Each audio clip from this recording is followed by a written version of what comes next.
नमस्कार दोस्तों, स्वागत है आप सभी का आपके अपने YouTube चैनल एजुकेशन एनालाइजर पर। तो हम पढ़ रहे थे एनसीईआरटी सार संग्रह फॉर रीट और एलडीसी या सीईटी सभी एग्जाम्स के लिए अत्यंत महत्वपूर्ण।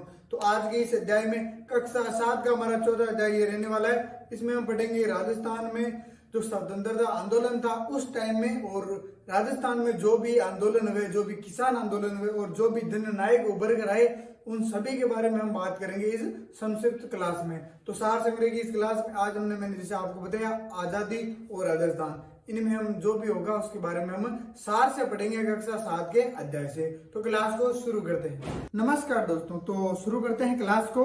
तो आजादी का आंदोलन एवं राजस्थान, इस अध्याय में कक्षा 7 के एनसीईआरटी अध्याय में दिया हुआ है कि राजस्थान के जो प्रमुख जो किसान आंदोलन थे राजस्थान के, उनका संक्षिप्त में दिया हुआ है, और इनके जननायक तो थे, प्रमुख व्यक्तित्व के कौन थे उनका भी इसमें दिया हुआ है। तो सार में हम पढ़ेंगे, क्लास को शुरू करते हैं।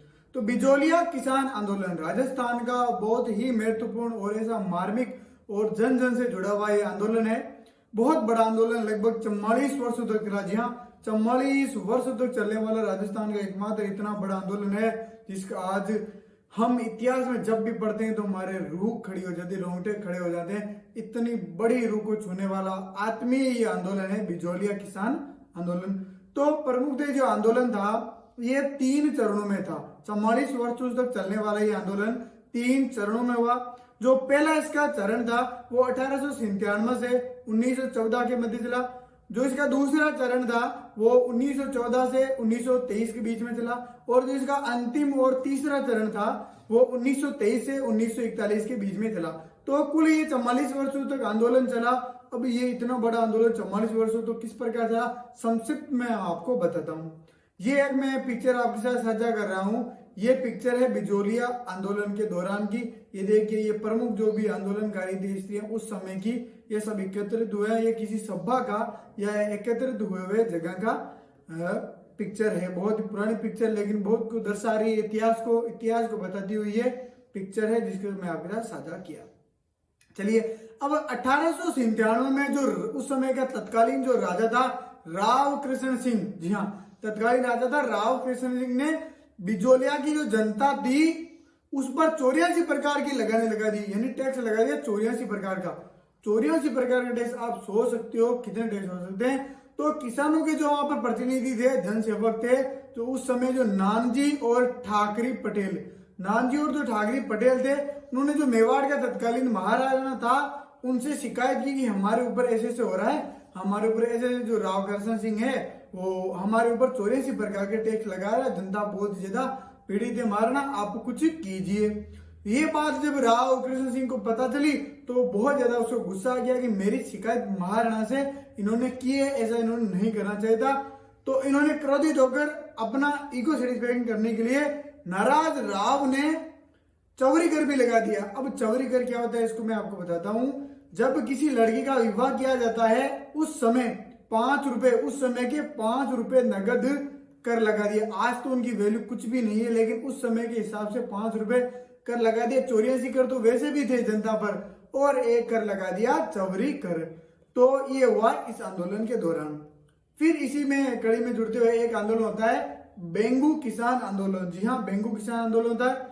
ये किसान थे वो मेनाल नामक स्थान पर एकत्रित होते हैं, मेनाल नामक स्थान पर एकत्रित होते हैं। और इस जो आंदोलन है उसका नेतृत्व किया विजय सिंह पथिक ने। जी हाँ, विजय सिंह पथिक ने इस आंदोलन का नेतृत्व किया, और इसके आदेश पर राम नारायण चौधरी ने भी इसका नेतृत्व में सहायता प्रदान की।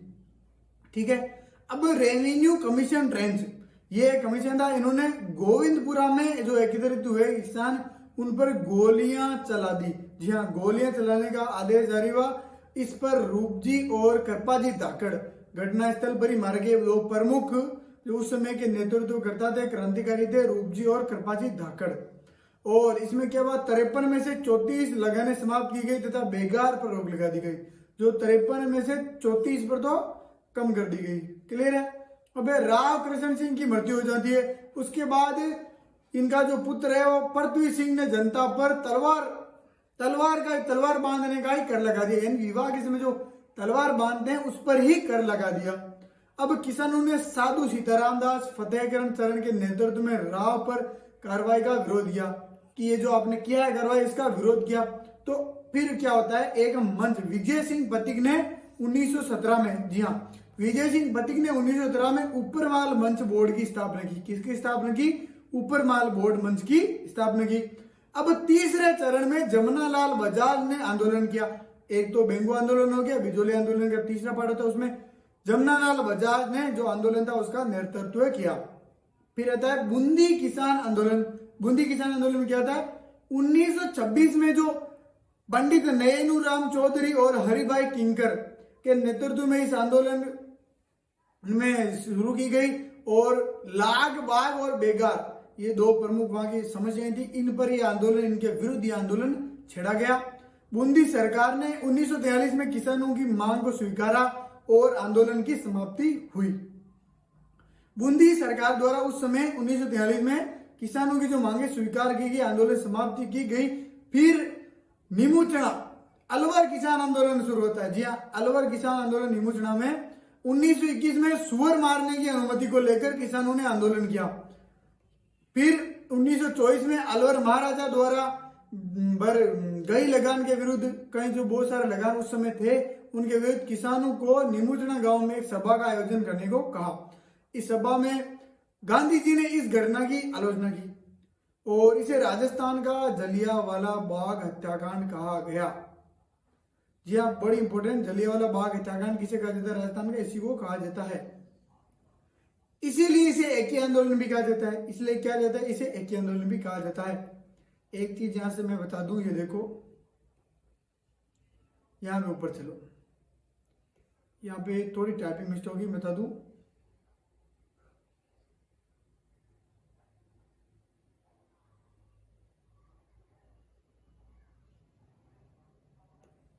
हाँ जी, अब है, फिर क्या होता है, एक ही आंदोलन को गति देने के लिए हजारों आदिवासी उदयपुर में एकत्रित हुए और महाराणा को 21 सूत्री मांग पत्र दिया। क्या क्या? महाराणा को 21 सूत्री मांग पत्र दिया, और इस मांग पत्र को कहा जाता है मेवाड़ की पुकार। क्या कहा जाता है? मेवाड़ की पुकार। महाराणा ने 21 मांग पत्रों में से 18 मांगों को स्वीकार कर लिया।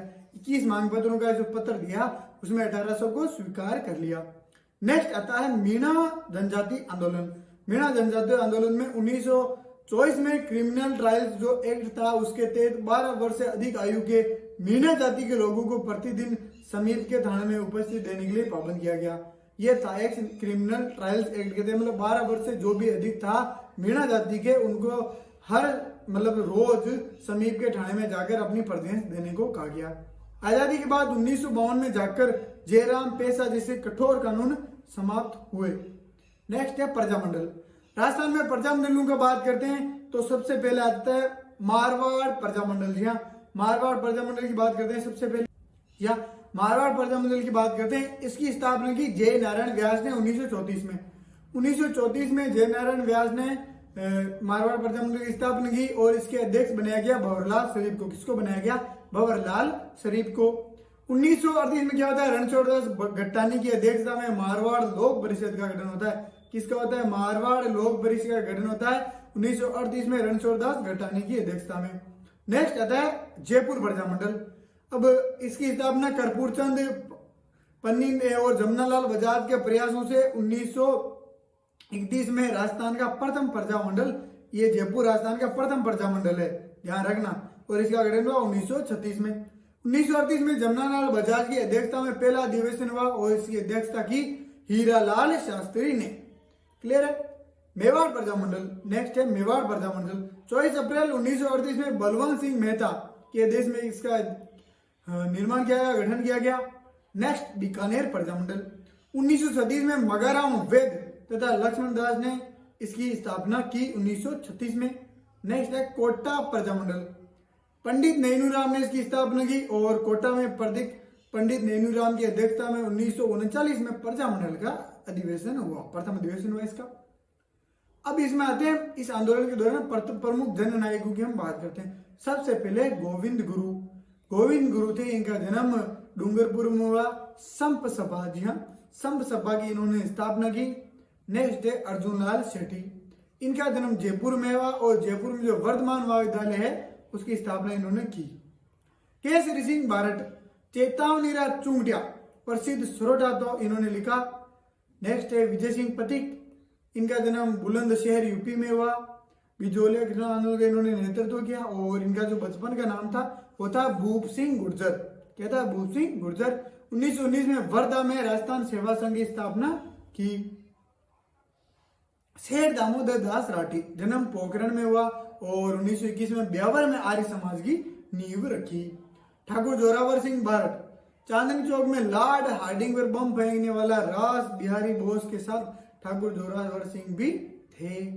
कुंवर प्रताप सिंह, केसरी सिंह बारट के पुत्र थे ये और बरेली जेल में अल्प आयु में ये शहीद हो गए। देख लो कितनी बड़ी बात है। राव गोपाल सिंह खेरवा, राजस्थान में सशस्त्र क्रांति का कार्य इन्होंने किया। तो ये थी आज हमारी संस्कृत क्लास।